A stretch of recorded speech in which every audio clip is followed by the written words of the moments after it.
morning, everyone. Welcome to Hobart and welcome to AIST's Superannuation Investment Conference. I'd like to begin our program this morning by acknowledging the traditional owners and the custodians of the land on which we meet, the Lutruwita of Tasmania. I'd like to pay my respects to the elders past, present and emerging.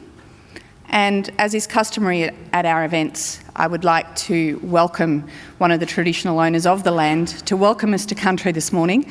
Please welcome Dwayne Everett-Smith, Cultural Awareness Coordinator with the Tasmanian Aboriginal Centre. Welcome, Dwayne.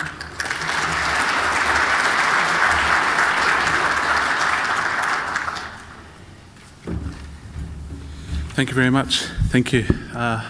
As mentioned, my name's Dwayne Everett-Smith. I'm a Palawa man, a Tasmanian Aboriginal man.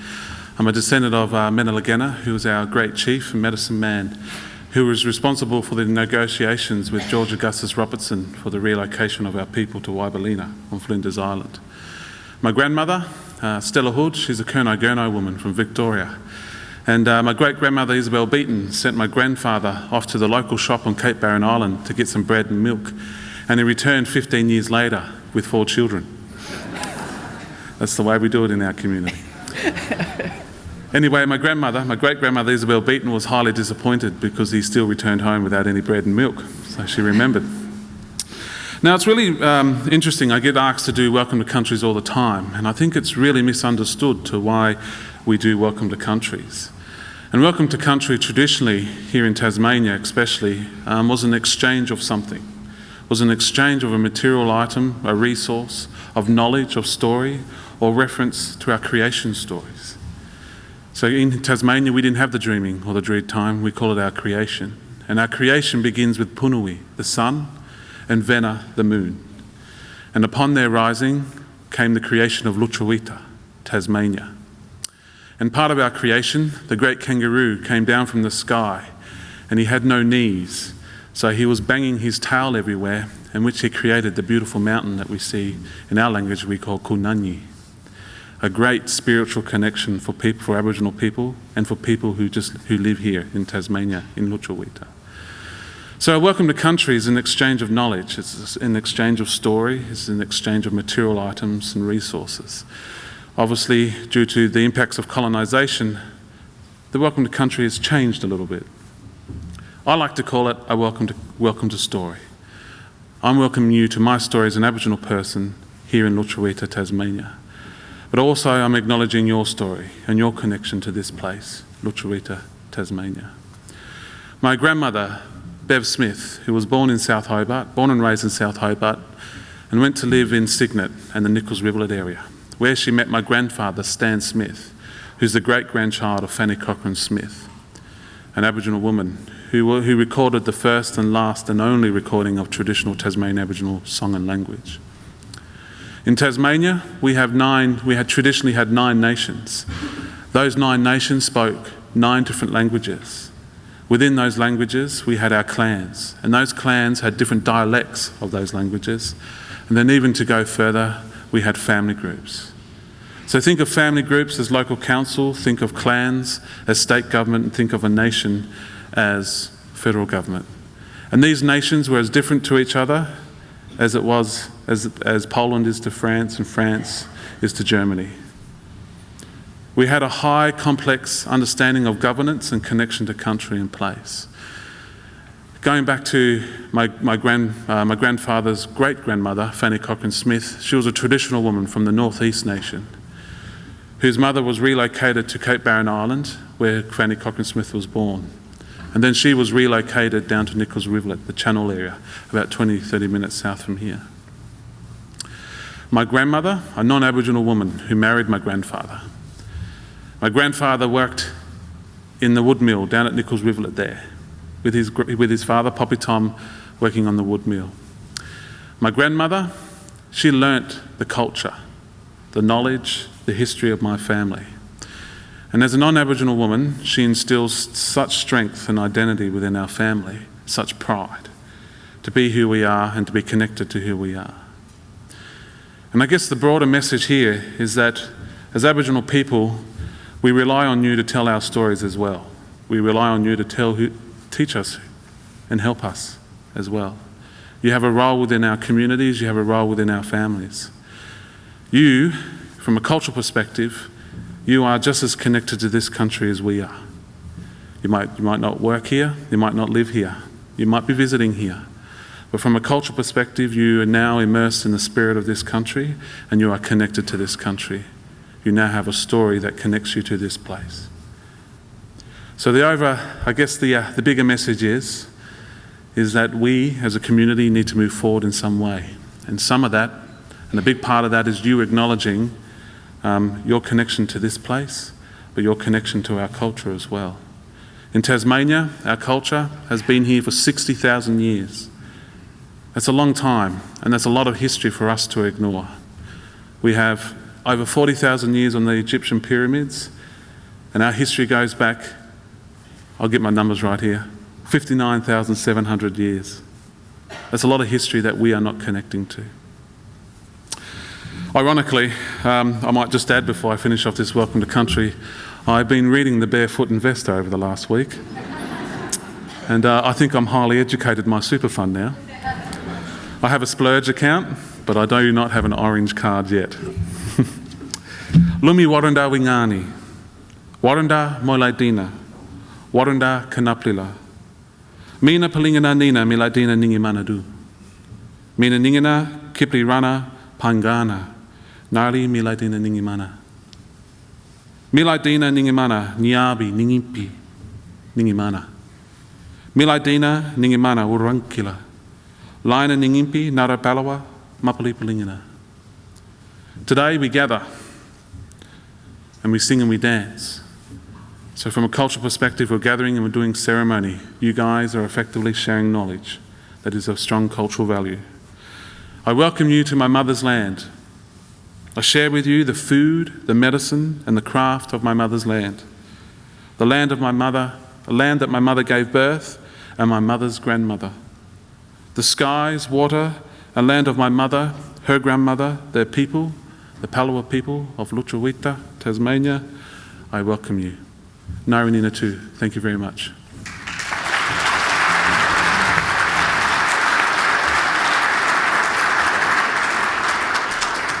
Dwayne, thank you so much for that really warm welcome. Thank you so much also for sharing your stories. Thank you for sharing your language in this year, the International Year of Indigenous Languages. I think we need to certainly hear more and preserve the languages that this country has. And I have no doubt that the stories that you shared with us today will mean that people, as they walk around and enjoy Hobart over the next few days, have a much richer experience having heard your story. My story is probably not as engaging as Dwayne's, but here I go.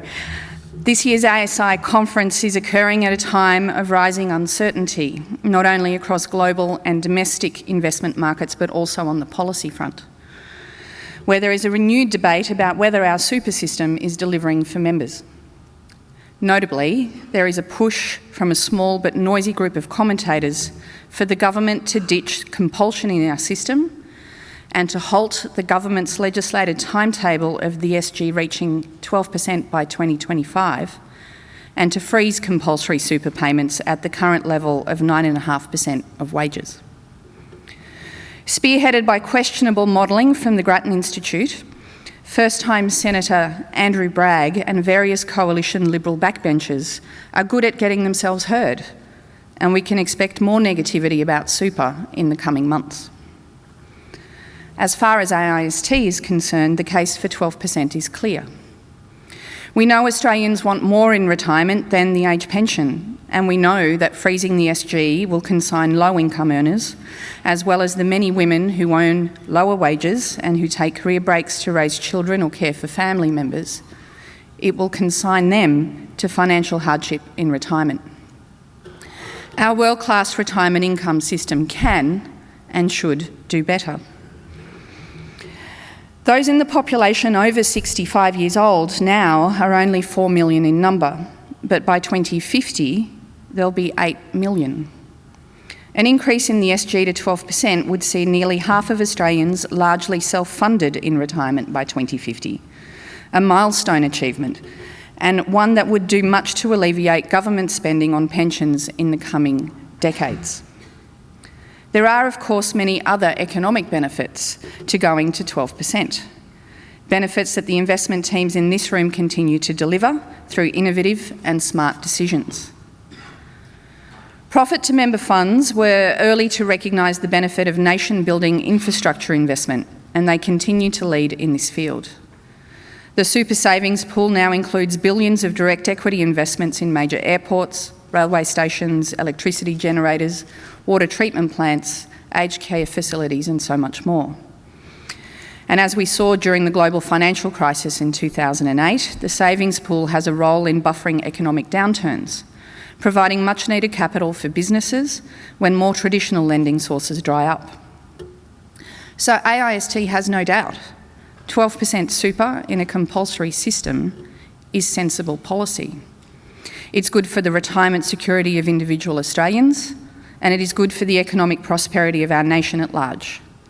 We will continue the good fight to ensure these benefits materialise.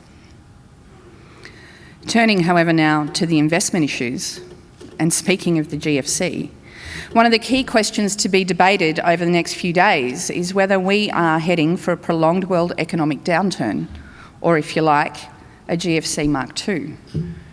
Be it the ever-escalating US-China tariff war, the Hong Kong protests and their impact on strained relationships, or the approaching Brexit deadlines and uncertainty in the United Kingdom, many of you would be excused for feeling a tad bearish about the future. These and other key geopolitical issues are front and centre of our program this week. The conference also has a strong focus on investing offshore. I was interested to read last week about a survey conducted by NAB on how 61 super funds plan to invest in a low-rate world. 3/4 of super funds surveyed said they plan to increase their offshore investments to boost returns, with a strong appetite for unlisted assets. With our super sector growing at a faster pace than available local investment, I guess that's not a surprise. APRA figures released last week show that the total super savings pool, now at $2.87 trillion, is fast approaching the milestone of $3 trillion. This phenomenal growth has been spearheaded by the success of the profit to member sector, which has moved into a clear position of dominance in the industry. Most notably, we've seen the assets under management by industry funds surge by 13% in the past year, with a corresponding fall in assets managed by bank and insurance-owned super funds. Whether driven by the distrust after the Royal Commission findings or the continual outperformance of the profit to member funds, it's clear that consumers are voting with their feet and leaving retail funds in significant numbers. This dominance, of course, comes with plenty of responsibility at the operational as well as the board level. With this in mind, our program also has a strong focus on ESG issues, disclosure, the governance of investment teams, and many other matters that both boards and investment teams need to be across. The role of superannuation funds is to make smart investment decisions to grow the savings and wealth of Australian workers and retirees, to deliver them a dignified retirement. The current low-return landscape makes that particularly challenging. But what a noble pursuit. It is pleasing in that environment to see a record number of trustee directors at this year's conference.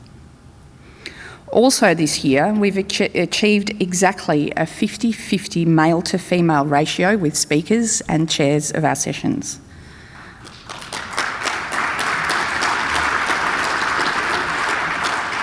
A really big effort was made by the committee on this, and it's very exciting that we've reached this target. Our investment conference has always been a challenge for gender equity, and it's great to see that we have progressed as we have this year. In addition to attending the conference sessions, I hope you all take the opportunity to network with your peers, participate in the debates, and get to spend some non-conference time enjoying beautiful Hobart. Maybe be careful if you go out for bread and milk, however. Just some housekeeping before we turn to our main program. A conference like this obviously couldn't happen without the support of our industry partners, and I'd like to recognise them now. Our principal partners, IFM Investors and JP Morgan. Our major events partner, State Street. Our premium partners, AMP Capital, AXA Investment Managers, Hermes Investment Management, Insight Investment, Northern Trust, Nuveen, QIC, Robeco, Schroders and Singular Guff. We'd also like to thank all our ASI event partners and our media partner. More on housekeeping. Free Wi-Fi is available throughout the venue and the password is AIST 2019. For those of you staying at the hotel, however, you will need a separate Wi-Fi password for your room. Please remember to keep your phones on silent if you can, please, during sessions out of respect for your fellow delegates and our speakers. Now, if you haven't already, I need you to download the conference app. Details on how to download the app can be found in the conference program. The app is proudly supported by Pendle. You'll need the app to view the delegates list, create your own program schedule and access important conference information. You will also need it to participate in our polling questions, and there will be a few of those. So download it now because I'm going to get you to use it very shortly. For those of you with iPhones, you may need to be on the Wi-Fi before you can download the app. We'd also like to invite you to join the Twitter conversation through the Twitter icon in the app or using the hashtag ASI2019. Reusable coffee cups are available this year at the Alliance Bernstein Coffee Cart, part of AIST's War on Waste. Feel free to hold on to your cup, or actually you can also place the used cup on the stations located in the foyer and the venue staff will wash them and return them to the coffee cart for reuse. At this event, we'll be asking you to get involved in sessions through our mobile voting technology, which is proudly supported by AXA Investment Managers. You can answer polls and ask questions of the speakers by clicking on the polls and live Q&A menu item in the conference app. However, important to note that we receive actually quite a lot of questions through the app, so we can't accept everyone's question. Don't be concerned if your question is listed as pending. And remember, if you're really, really keen to ask your question, you can always do it the old-fashioned way. You can put up your hand and we'll get a microphone to you. Okay, so time to test the technology. Let's do a quick poll question. To participate, simply click on the polls and live Q&A menu item in the app and select the room you are in, which in this case is the Federation Ballroom. If you select the wrong room, you can easily change it via the drop-down icon beside the room name as shown on the screen. Now, select the polls tab if you haven't already, then answer the question and hit send. Our test poll this morning is, where is ASI being held in 2020? Are we going to Adelaide? Are we going to Cairns? Are we coming back to beautiful Hobart, or are we off to the Gold Coast? Please vote.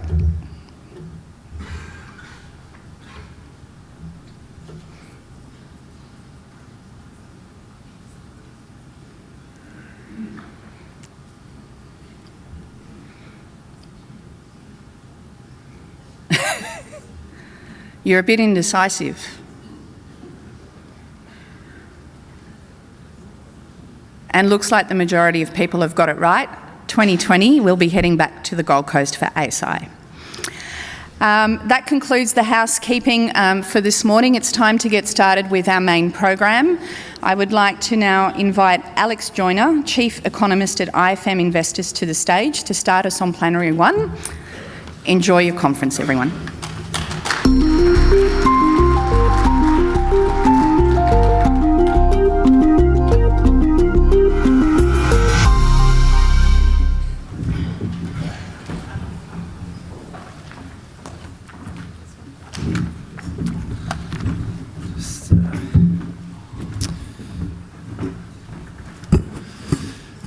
Thanks, Eva, and welcome everyone to the first session of AIST's Australian Superannuation Investment Conference. This is the session that is entitled "There's a Bear in There and a Bull as Well," and that's a reference to our panellists here. As Eva mentioned, my name's Alex Joyner. I'm the Chief Economist at IFM Investors, and I'm facilitating the discussion of this session. And what we're really trying to achieve here is to set the scene for the rest of the conference. We're trying to explore the outlook for the global macro environment, the investment environment within that, and then what might that mean for you as long-term investors.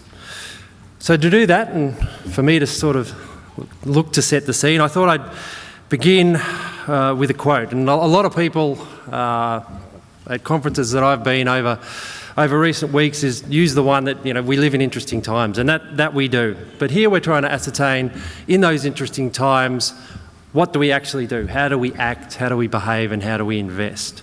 So the one that I chose was from the legendary investor Warren Buffett. And he states, "Be fearful when others are greedy, and be greedy when others are fearful." And what we're trying to find out here is whether we should be fearful or greedy. I think the consensus, it's no surprise, is at the moment that most people seem to be fearful. Markets are volatile. They're characterised by unprecedented geopolitical turbulence, and this poses downside risks to the global macro environment, and again, investment within that environment. This bearishness has obviously seen bonds fall to near record lows in many countries. We have negative yields, negative yield curves, and around 16 to 17 trillion US dollars of bonds offering a negative yield. But equally, there has been a certain bullishness around.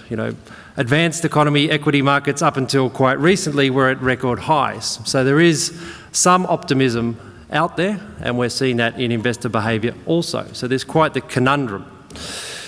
So our panellists are here to put their cases forward on whether the current environment offers opportunities to be greedy, or we should worry about further risks and be fearful.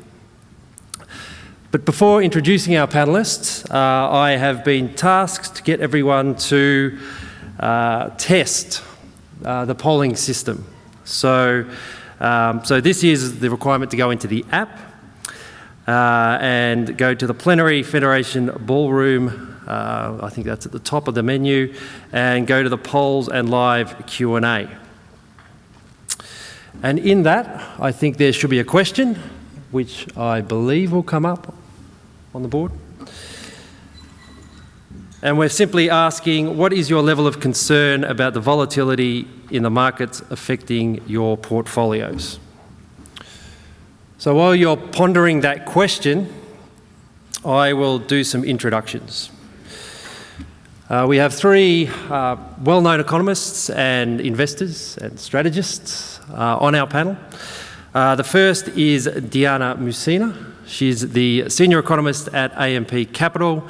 She joined AMP as a senior economist in 2016 in their investment strategy and dynamics markets team. She provides global and economic macro investment analysis to retail, insto and internal customers. Second, we have Ron Temple. He is from Lazard Asset Management. Ron's been at Lazard since 2001. He's a managing director and head of US Equities. He's also the co-head of multi-asset investing. He oversees the firm's multi-asset and US equity strategies, as well as several global equity strategies. And last but certainly not least, we have Gerard Minack. He's the managing director at Minack Advisors. Been in markets since '87, so seen a lot. He started Minack Investors in 2013. And he provides fundamentally based research on financial markets for a swathe of investors, both domestically and globally. Previous to that, he was a prominent multi-asset strategist at Morgan Stanley. So I'll now try and ascertain what the poll results were. Okay, so moderately concerned. People are moderately concerned about volatility. So there should be moderate interest in what our panellists have to say. Those that are not concerned, there's coffee and juice outside. So what I intend to do, and I'll take a seat and stop speaking. What I intend to do is allow each of the speakers a couple of minutes to give us their overall views, their overall global economic views, and the investment environment that they're seeing, so we can identify the bulls and the bears. And I'll begin with asking Diana to do that. Take us through your global view and perhaps bring it back to Australia a little bit as well. Thanks, Alex, and thank you for having me here today. Generally, we're of the view that globally we are going to avoid a recession, and that's ultimately based on the fact that we're still seeing some level of support in corporate profits. There have been downgrades recently, but overall they're still looking pretty healthy, especially in the US. And if we look on a 6 to 12 month horizon, we think the US will ultimately be okay, and that will drive the rest of the world to this base level of support. And if you think about it broadly, 3% global growth, which is what places like the IMF are forecasting, are still pretty good if you look at it historically. There are areas of risks that we're quite concerned about at the moment, mainly around the Eurozone. There are definitely some negative pressures around a recession in Germany. We think Italy's in a recession as well. Political risks in Italy, although they have probably stabilised in the last week because they have formed a new government. And of course Brexit, how that plays through for the Eurozone. We think that there's probably about a 50% chance that you will get a hard Brexit in October, and what that means is that the Eurozone will probably go into a recession if you get that bad outcome. So on a 6 to 12 month time horizon, we still think that global equities will be higher than where they are at the moment because you still have this base level of fundamental support in the economies globally. But of course, over that period, we do expect some more volatility. And I don't really like saying that, but that's just something that you have to expect given where the trade situation is at. And we think that the trade dispute will probably get worse in the near term before it gets better. But in 12 months' time, we still think global equities will be higher than where they are. For Australia, it does feel like we are in this a recession-like phase, and tomorrow's GDP numbers should show that over the past year, Australia only grew by a little bit over 1%. That's a pretty dreadful outcome. If you compare that to history, that's the worst outcome in growth rates that we've had since the 1991 crisis or the recession. So that's why it can feel like we are in recession-like conditions, and why the Reserve Bank is probably going to cut interest rates twice, maybe 3 times, and there's a big risk that they'll have to do more. We don't think quantitative easing will work very well in Australia because people tend to borrow short here. So we need to start thinking about a type of policy response where there's a fiscal response that's funded by the RBA printing money, which is sort of something like helicopter money or something along those lines. But we think that this is probably the route that Australia will need to go down to really lift inflation. But the housing market is something that we need to watch because that will probably lift inflation. And if you saw yesterday's data, Sydney prices were up by 1.6% over the month. So clearly rate cuts do still work here in Australia. And if you annualise that, obviously you get pretty strong home price growth. So that's something that we need to be looking at. Thanks, Diana. We'll move on to Ron, and Ron's going to give us his global outlook with a bit of a US flavour, bringing to Hobart the latest and greatest from New York. Yeah, so I would start off maybe and focus on the U.S. economy, and I tend to think that the U.S. outlook is really a tale of 2 economies, and there's a bit of a tug of war. On the positive side in the U.S., I see the household sector and consumer finances as being quite resilient. What we see is the employment market with unemployment at a 50-year low at 3.7%. We've seen wage growth grind higher over the last 5 years from sub 2% levels to around 3.5% per annum in nominal terms. And more importantly, we've actually seen a more inclusive element of growth, where when you look at the wage spectrum in terms of people at different percentiles of wages, if we drill down to say the people who work at the 20th percentile of wages, which would be around $13 per hour, in the last 4 years, we've seen a 20% nominal wage increase and a 12% real wage increase. Likewise, at the other end of the spectrum, at the 95th percentile, we've seen a 12% real increase and a 20% nominal increase. What's been missing to date is those people in the 40th to 70th percentile who earn anywhere from $35,000 to $80,000 US dollars a year. And so when I look at the consumer sector, I see a recovery that's gradually gaining traction, spreading more widely. And if I look at that middle-class consumer, I see reason for optimism in that the growth rates in jobs, in middle-class jobs, has been accelerating as well in recent years. Add to that, by the way, the balance sheet of the consumer, where there's been improvement as well, and I think you actually have a reasonably good story. And the reason I focus on the consumer, by the way, is I recognize that in many ways it's a lagging indicator, but consumption is 70% of GDP in the United States. On the negative side is a global industrial slowdown, or at least deceleration in the industrial sector globally. It's crossed Europe, actually is the most extreme case we see. In China, we see a slowdown, and increasingly we see it in the US in terms of deceleration. And we look at the major economies globally, the only major economy that's still printing a PMI index reading over 50, which signals the borderline between growth and contraction, is the United States, but that number is declining. And so what I do worry about in this industrial cycle is we've seen this before. If you go back to 2015 and 2016, it feels like ancient history, but you might remember the Chinese equity market. We had a bubble early that year that then proceeded to be a bust.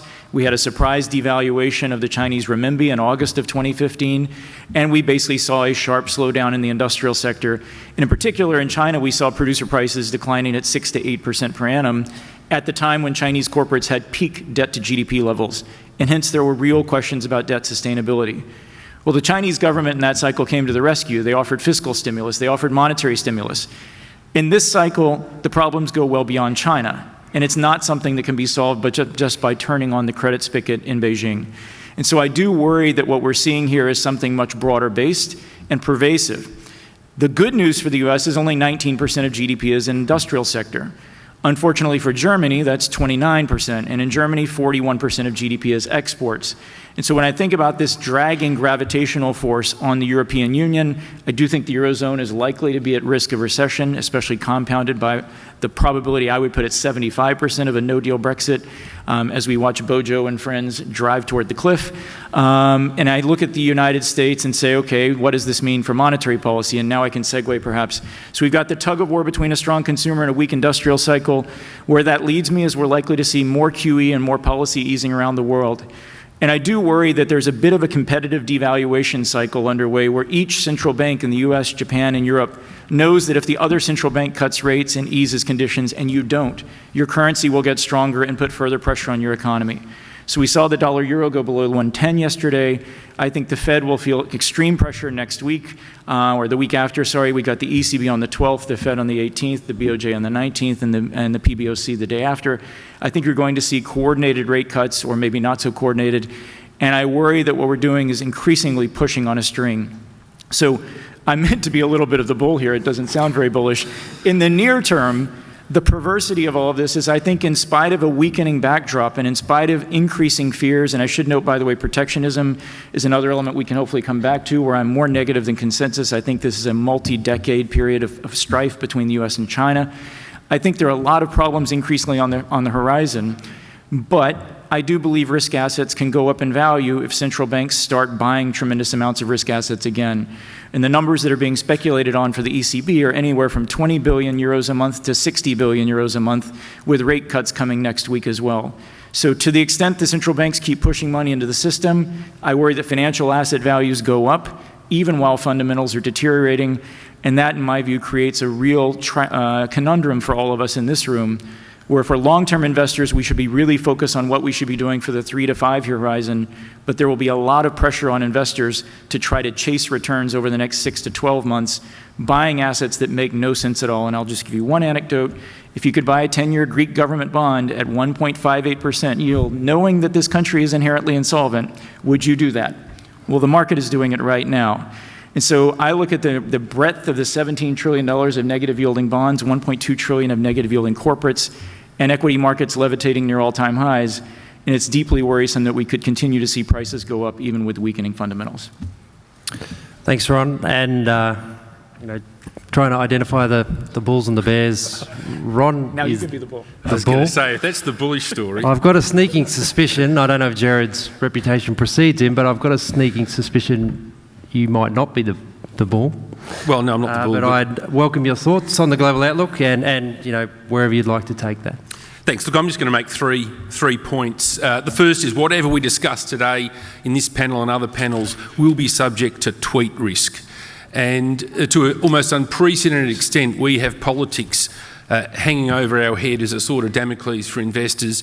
It's not just Mr. Trump, it's a world that's changing, and I think it's the breakdown of what has been the Washington consensus, the neoliberal consensus.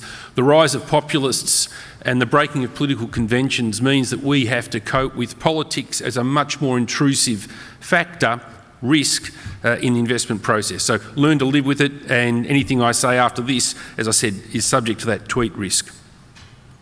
The second thing on the macro is I'm not quite as pessimistic as some markets on the US, but in the US, globally and in Australia, I don't think the choice we face in terms of macro scenarios is boom versus bust. I think it's blah versus bust. We either have more of this anemic, tepid growth that we've experienced through a lot of this cycle globally and in Australia, or we have a recession. It's very hard to see us getting back to anything that you would consider normal economic conditions. That may come after the next downturn if we get hyper money printing, which I think is a risk. But until we get the next downturn, as I said, the choice is between blah and bust. There's not much of a boom scenario in the macro outlook as far as I can see. The third thing is just on investment returns, and obviously on a 12-month horizon it would matter whether we have the bust or the recession, but if we skip over that, the fact is we're in a very low investment return outlook across asset classes. I've been saying for a number of years, pre the GFC in fact, that we were all going to turn Japanese. The new sexy title is secular stagnation. The point to make there is turning Japanese is fantastic for investors because the decline in interest rates means that your fixed income portfolio does very well. The re-rating of equities turbocharges your equity returns. Once you've turned Japanese, it sucks because you've priced in the low rates, you've now got low growth, and there's no better testament to that shift than to look at fixed income markets. Historically, we've treated them as offering us risk-free return. Now they're offering return-free risk. You cannot justify in any shape or form buying bonds near zero, let alone negative. And already this cycle, US bonds have given equity-like returns as they've fallen, depends on your market, but the 30-year below 2%, they've already had equity-like volatility. If you look at drawdowns, there's been more double-digit drawdowns for US bonds since the GFC than there has been for US equities. So you've already got equity-like vol. The trouble is looking forward when your starting point is record low rates, you're not going to get equity-like returns going forward. And that predicament is far tougher in other asset classes. Obviously negative yielding bonds, it's impossible to see how that makes any sense. But with equities having re-rated in a valuation sense, the past is no guide to the future. So for me, get used to politics becoming more intrusive, get used to low growth as your bull case. The bear case is recession, and if you're an investor, you've got to scale back your expectations. It's like asking the Irishman for directions. I wouldn't be starting from here if I want decent returns. Thanks, Gerard. Now, I'm going to start asking some questions, but it is incumbent upon me to remind everyone that they can send their questions through, and they'll come up on this iPad in front of me, and we'll go to some more audience questions after the facilitated discussion. It's also for me to remind people that they can actually rate this session as well via the iPad, via the ISA app that they have in front of them. So I guess my first question is around sort of the commonalities between everyone's answer, and that was really on monetary policy is required to do more, but we are unsure whether that's going to be effective. Now, what I would want to know is that the correct response? Is it the only response? And what are the implications of this huge reliance on monetary policy globally?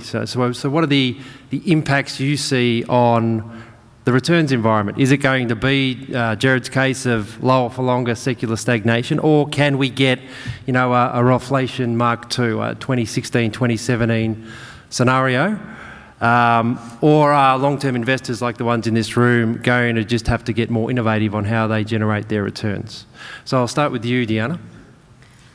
I think it's difficult to see returns really above 5 to 6% over the next 5 to 7 years. Our general assumption is that medium-term returns will average at about 6% over the next few years, and that's ultimately because you have global population growth that's slowing. Productivity growth globally is quite poor as well, and in that environment, it just means that your base level of economic growth is lower than where it has been in the past, which means that nominal GDP growth will also be weaker than historically. So it is difficult to see returns above that level. However, I think that central banks are right in defending their inflation targets. I don't think that it's necessary for inflation targets to be brought down, which has been a debate over the past year or two, because ultimately that will just lead to lower inflation expectations.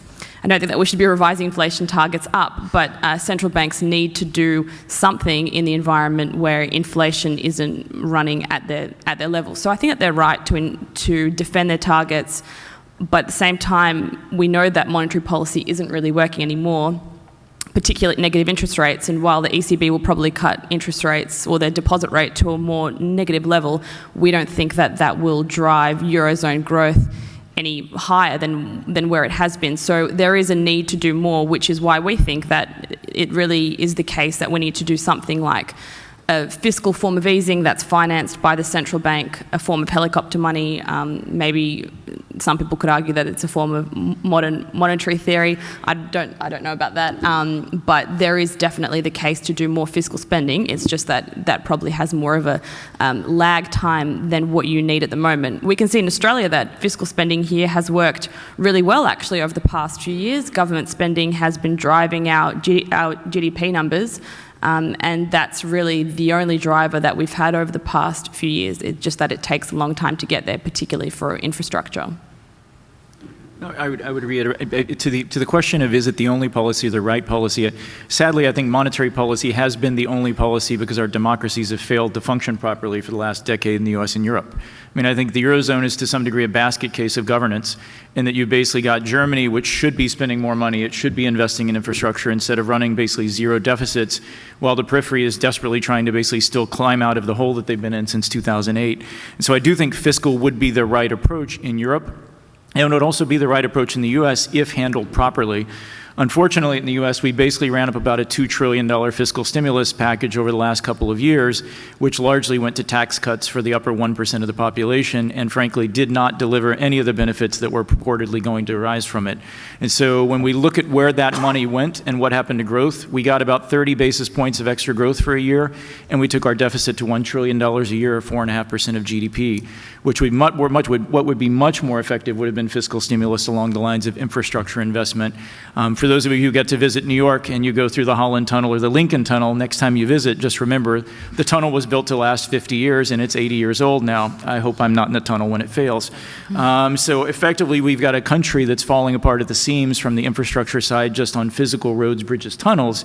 But we also could invest substantially more in technology, broadband, and other infrastructure, and I think the same is true of Europe. So it's very frustrating in that regard that I typically would point out there are two primary policy options, fiscal and monetary, but we don't seem to be capable of exercising the fiscal one intelligently.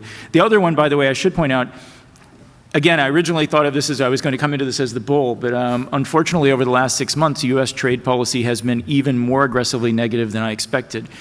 I do think it's important to recognize there are legitimate grievances about Chinese economic policies. I mean, the intellectual property transfers / theft, uneven market access, industrial policy, there are a range of uncompetitive and unfair approaches in China. But what I think is misunderstood or underestimated outside of the U.S. is the degree to which the U.S. view of China has become one not of a competitor, but of a strategic adversary and a national security threat. And I think over the next year, you will see many more instances of Huawei-like, ZTE-like imposition of restrictions on American companies and their ability to trade with China as it relates to technology. I think you will see more than just tariffs. And I do think there's a failure of imagination amongst investors who think, oh, tariffs are the answer.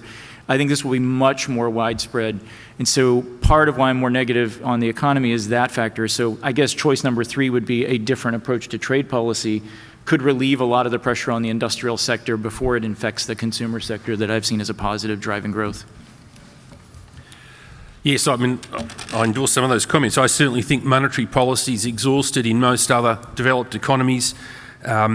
I think the consensus is that QE's got diminishing returns, so applying more QE is not going to work. I think negative interest rates is perceived as a failure, partly because of the pressure it puts on the banking sector, and they are, after all, the intermediaries of monetary stimulus to the real economy.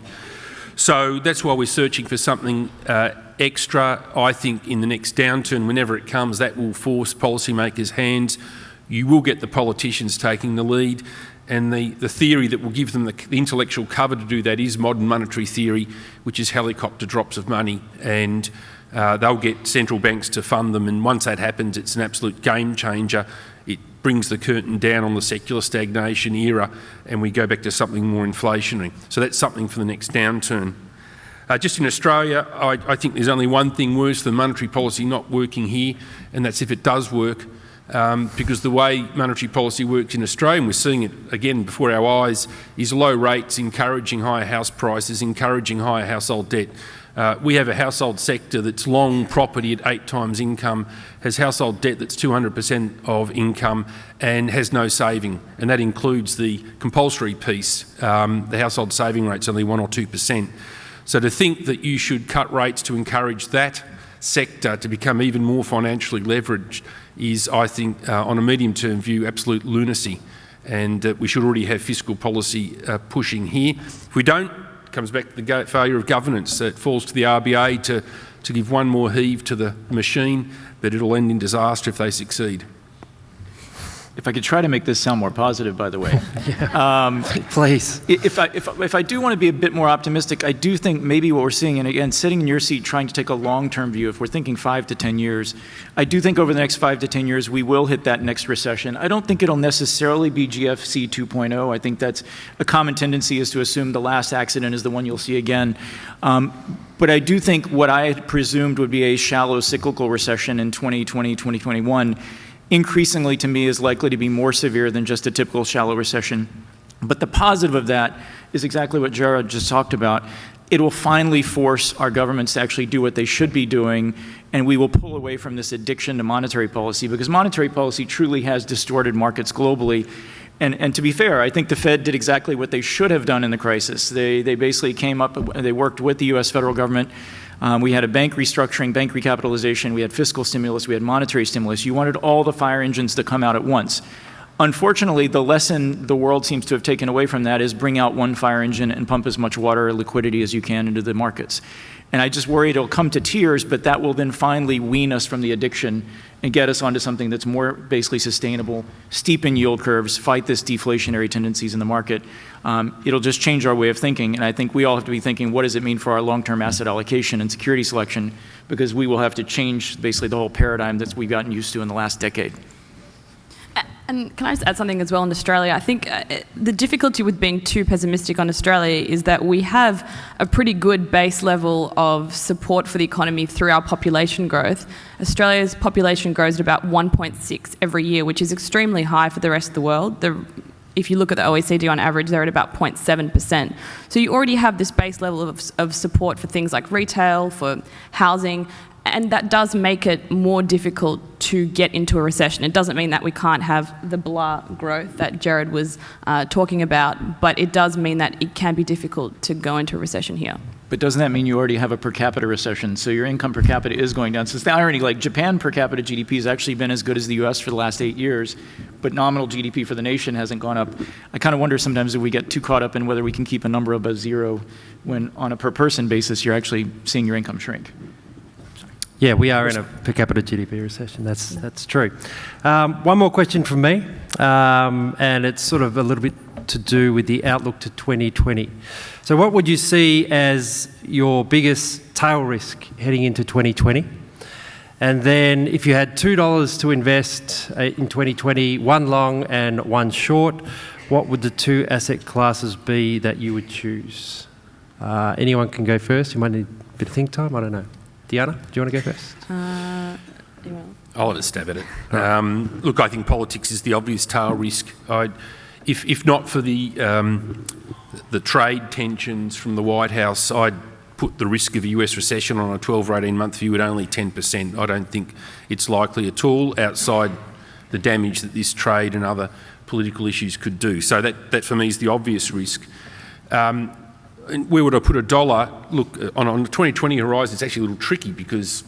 you can take it longer if you want. Yeah, look, for now I'd be cashed up, US dollar cash, because I just don't think the risk reward looks that attractive on most asset classes, and I'd want to buy some in a sell-off. But I think the bubble, the issue is that beta is too expensive, and I know what I'm doing personally. I've given a lot of money to people that are hopefully trying to generate alpha. We're all trying to generate alpha, I know that, but people that are not market directional investors, and you've got to have some gold. From a tail risk perspective, I could argue the tail risk already happened in some countries. I think from a tail risk perspective, trade war is definitely one of them, and the risk that the trade war actually turns into something hotter than a Cold War. And I do think if you watch what's happening in Hong Kong and you watch U.S. weapons sales to Taiwan, and if you watch what's happening, the New York Times had a very good article this morning about North Korea having conducted 12 more missile launches in the last few months and have refined their capabilities to actually maneuver missiles while they're in flight with solid fuel, which can be launched in a matter of minutes, not hours, that the ability of North Korea actually to hit a U.S. military base in Okinawa is actually increasing by the day. And I do think we tend to underestimate geopolitics because it's hard to quantify. And, frankly, if you knew North Korea was going to hit Okinawa with a missile next week, what are you going to do with your asset allocation? I'm not really sure, right? Maybe I buy some gold, even though I cringe at the idea. Sorry, I can't do gold. So it's just, I need shotguns and canned food with that. So I do think one would be geopolitics, and just the relationship between U.S. and China deteriorates more rapidly. And I do think the other thing that I worry about that's less of a tail risk and much more probable than a tail risk would imply is corporate credit quality in the U.S. has deteriorated significantly in the last 10 years. If we look at the amount of investment-grade debt outstanding, the total amount of BBB credit outstanding is up 225% since 2009. So there's now $3 trillion of BBB-rated corporate bonds in the U.S. That is 60% of all of the investment-grade debt outstanding in the United States in the bond market. So basically you've seen about 120% increase in non-BBB IG. And the reason this matters, with $3 trillion of BBB credits outstanding, if you do have a downturn, the amount of that credit that could be downgraded into high yield or junk could be $500 billion to $1 trillion. Well, the entire high yield bond market is $1 trillion. So if you want to throw a boulder into a bird bath, you can imagine the spread widening that could occur and the disruption. And at the same time, by the way, high yield bonds outstanding are up 89%, leveraged loans are up 154%. Why? Because levered loan underwriting is weaker. 85% of those loans lack covenants. 25% or more have trapdoor features that allow the issuer to move collateral out of the entities guaranteeing the loan into entities that do not guarantee the loan. And this desperate search for yield globally has led people to buy without asking questions because they get a yield pickup. And so I worry that as we push the string of central bank monetary policy, investors globally, desperate for that extra 25 to 50 basis points, are going to buy things that no rational person would buy if they were doing underwriting. And that could cause basically your next downturn to be much more significant than would have been otherwise. Well, I think I'll probably be the bull here. I think that in a year's time, what we'll see is President Trump winning the election. He'll be hailed as a hero for putting maximum pressure on China and delivering so that we'll get some sort of a trade outcome. Ultimately, in the near term, we see Trump pushing on trade policy and on China until things get so bad. For example, maybe the equity market has to fall by 15% or something. He'll get more rate cuts that he wants from the Fed, and then he will come out with some sort of agreement. the need to want to see a resolution on China around the issues like intellectual property theft and market access, that's definitely a policy that both sides of politics want to see in the US, I think. So I think that there's definitely this need to be seen to have done something on China. He'll get his wall built, which was one of his election promises, and that his supporters will ultimately be very pleased, and he will win the election, which I think will be a big positive for US equities. If I was to be invested in something, I think that Australian equities still actually look very attractive, particularly if you're a domestic investor. It's difficult to shy away from dividends on average of 4.5%. I know that some companies are decreasing their payout ratios, but overall, on average, Australian companies pay 4.5% dividends. We're going to get more rate cuts, which the market obviously likes. Australian shares just hit a record high this year, and relative to US shares, we've been underperforming since the GFC, so it's time for Australian shares to have a little bit of a period of outperformance. So I think it is difficult, if you're an Australian investor, not to be in Australian equities, given the benefits of franking and of the dividend yields. If I could tease out that China point, by the way, I make no mistake, I think Trump is very aware of where equity markets are and public opinion polls are, and I would not be surprised if the U.S. does what we've done multiple times over the last year and go to a G20 meeting, shake hands, and say, let's talk again, and try to get the market propped back up, because Trump does see that as his report card. But I do think there are a couple other things to know. One is Xi Jinping, increasingly, if you're advising, I mean, as an American, we tend to always think it's up to us. Well, there is another side to the negotiation. And if you're advising Xi Jinping, I think your best advice is to say, just stick it out, don't give in, don't lose face. You've got unrest in Hong Kong, you've got a U.S. basically provoking you with Taiwanese weapon sales. And oh, by the way, Trump is incredibly unpopular and might be gone in a year. And if you wait, you might get Joe Biden, you might get Kamala Harris. Yes, they still have a negative view to China, but they would be much less confrontational because their base really isn't aroused by being anti-Chinese. And so I would say that's one thing to keep in mind, too, is an interesting poll came out last week from the Monmouth survey, where for the first time since Trump became president, 37% of Americans said the economy is heading in the wrong direction and 31% said it's heading in the right direction. That is a major crack in the foundation of Trump's support. It's the first time people have said the economy's turned negative in the last 3 years. And if I'm in China right now, I tend to think, let's reinforce that view. Let's make things tough on the U.S., and let's teach this guy a lesson. So I don't think we should underestimate that there are two very big personalities who have designed a cult of personality around themselves. And I would be more worried, especially when Trump is saying, who's my bigger enemy, Xi Jinping or Jay Powell? If I'm Xi Jinping, that's a pretty toxic negotiating environment to step into and give a guy a victory.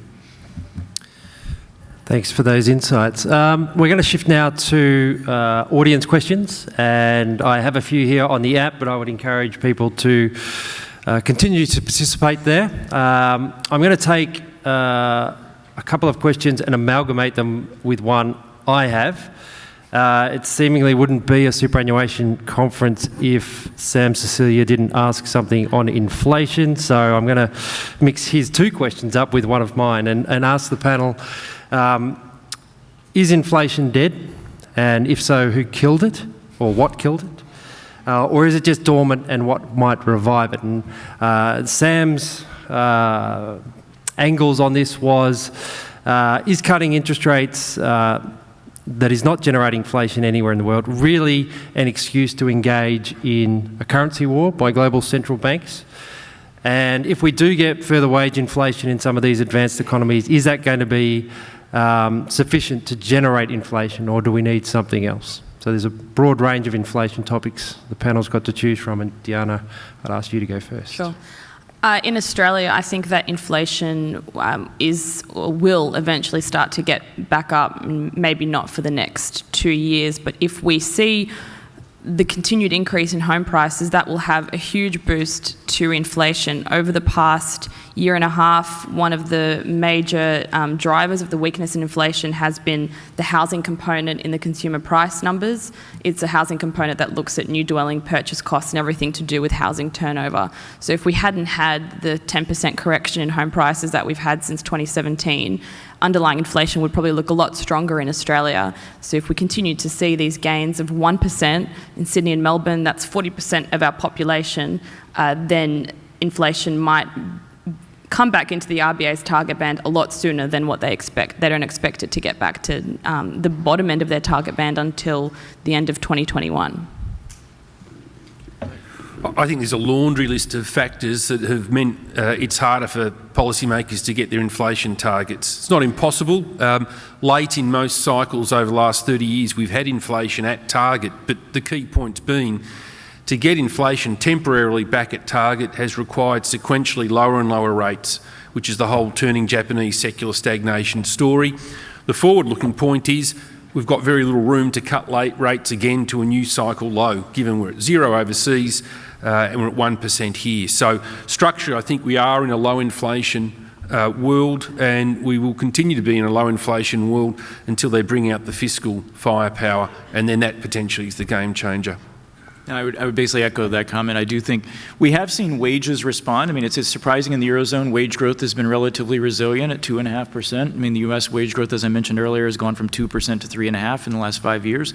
But it hasn't channeled its way through to the CPI or the PCE, the Personal Consumption Expenditure Index in the US. And I think part of that, by the way, is also the structure of the US CPI is very heavily focused on owner-imputed rental income. So it's not even house prices. It's a survey of people to say, if you were renting the home you own, what would you pay for rent? Which is incredibly imprecise in terms of getting to CPI. So I don't think inflation is dead, but I think we won't see a resurrection of inflation until the fiscal authority really, or fiscal stimulus really comes into play down the road. And at that point, by the way, I think we will be reevaluating the idea of a 2% inflation target being a good idea. I would just note, by the way, I think the Fed also made a tremendous mistake. When they were tightening last year by four different times, we had only seen inflation at their target for 6 of the prior 86 months. And yet they were worried about inflation. So I think we've finally gotten the Fed disabused of the idea that inflation is the risk. So maybe that'll also help in terms of letting the economy run a bit hot, and maybe we can see a bit of a resurrection of inflation. Thanks.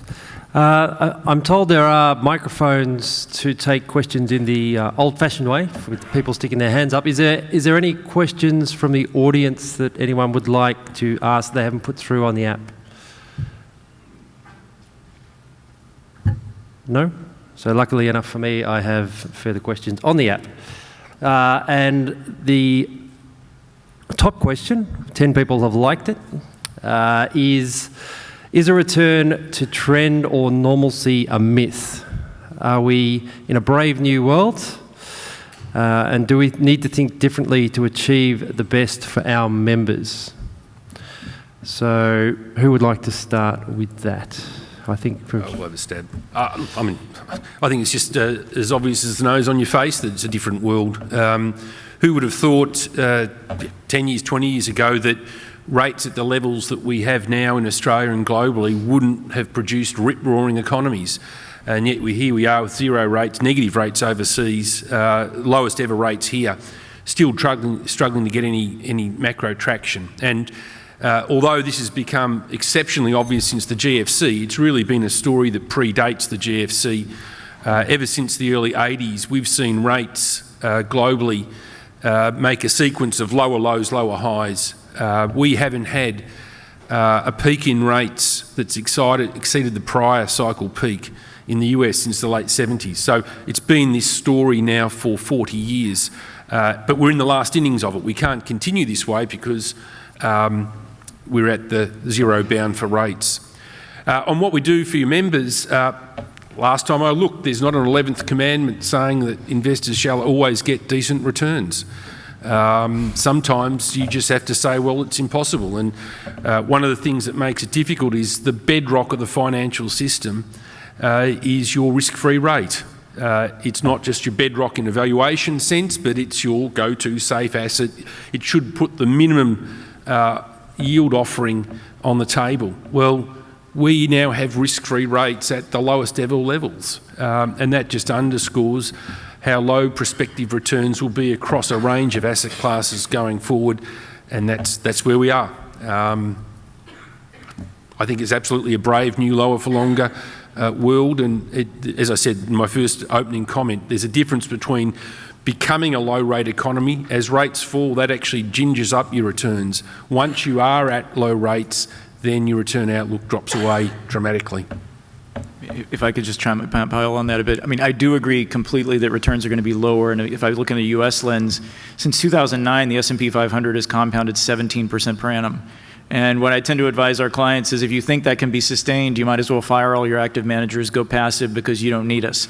But in the world I think you're going to see for the next 5+ years, I would agree with Deanna's view in terms of a mid-single digit kind of return profile. And I would argue, by the way, that's just for your equities. That's not your blended asset allocation return. I think your blended return is going to be lower. And so I tend to think what's going to change here is at some point through this disruption and structural change I expect is that the security selection is going to basically come back as a much more important driver of your total return. I mean, for the last decade, it's been beta, beta, beta. And I think your alpha is going to matter a lot more. And I think one of the challenges of returning to normal is most of us say, well, if we look back a decade, that should be a long enough trend to look at, but it's not. And if you look at the prior 3 years of the financial crisis, we can all say, well, we should ignore that. But if you go back 20 years, then I got a TMT bubble and I've got a financial crisis in the middle of it. And if I go back 30-something years, then I get to the point where Volcker crushed inflation in the United States, and you've had this super cycle of ever lower bond yields and ever higher equity prices. So I think we're going to have to basically try to figure out how to think about things even differently from the last 30 years, if we want to be honest, and that's going to be back to basic fundamentals. And the last comment I would make is when I think about a lot of the investments I see in the world today, I think no rational person could explain buying some of these bonds. Why would you ever, in the name of God, buy a 10-year Swiss government bond at negative 1% yields? And maybe this is the kind of really simple test is, could you explain it to your brother or sister, if they're not financial professionals, why they should put their money into that? And I think there are a lot of investments out there where people are paying absurd valuations on stocks and on bonds. And we're going to have to rethink all of that in terms of what normal returns will be in the future. The way that we're thinking about asset allocation in the near term anyways is to be more nimble, really, and to look at specific sectors within the broad state of the equity market. In the environment that we're in, where we do expect that we'll get a lot more volatility because of tweet risks and political issues, the key really for us is to find those smaller opportunities and just to leverage them ultimately. And I forgot what I was going to say next. And those specific sectors are really something that we're focusing on in the near term, and we do have quite a large cash exposure, as Ron and Gerard were saying as well. And that's, I think, likely to continue for the next 12 months at least. But we do see global equities recovering over a 12-month period because we ultimately don't see the risk of a recession. So I think that that's really what's key for investors. That do you expect this risk of a recession or not? Thanks. It's probably not enough time for another audience question, but I'll ask a sort of wrapping up question that each of the panellists could give 30 seconds. They've got something to get off their chest and something that they think the audience here, the investors here, should take away from this conference. Gerard, I might start with you. You've got 30 seconds. The time's down there. We are in unprecedented times. I mean, it's a cliche to say this time is different is the foremost dangerous words an investor can say, but we've never seen $16 trillion of negative yielding bonds. We've never seen policy rates at these levels. We've never seen leverage at these levels in Australia or globally. So this time truly is different, and you've all got the disclaimer somewhere in your documents, the past performance is no guarantee of future success. It's absolutely a different environment. We have to be aware that the rules of the past may not work. Yeah, I would say I think we've gotten a lot off our chest in the last few minutes. But I would suggest that the key takeaway from me if I were in this conference is try to really think about the next 5 to 10 years and how structurally the economy and the markets are going to change, because I don't think any of us are completely prepared for it. And honestly, part of why I'm talking about it as much as I don't know the answers necessarily. What I do know is it comes back to common sense investing. If I think about what I learned in the financial crisis, I saw a lot of irrational behavior, chasing returns with no fundamental analysis whatsoever the securities people were buying. And I think as we look at the next 5 to 10 years, it's the same lesson. Focus on what you're buying, what are the cash flows, what's the valuation, and basically making sure that the people who are managing money for you are being very careful in that fundamental analysis of each individual security and not chasing a benchmark or chasing 3-month return numbers, because that's an ultimate way to blow a hole in your balance sheet. Yeah, it's really important to understand your investments, which is why I would shy away from something like cryptocurrencies, because I just ultimately don't understand how they work, but I'm sure that a lot of other people in the room do.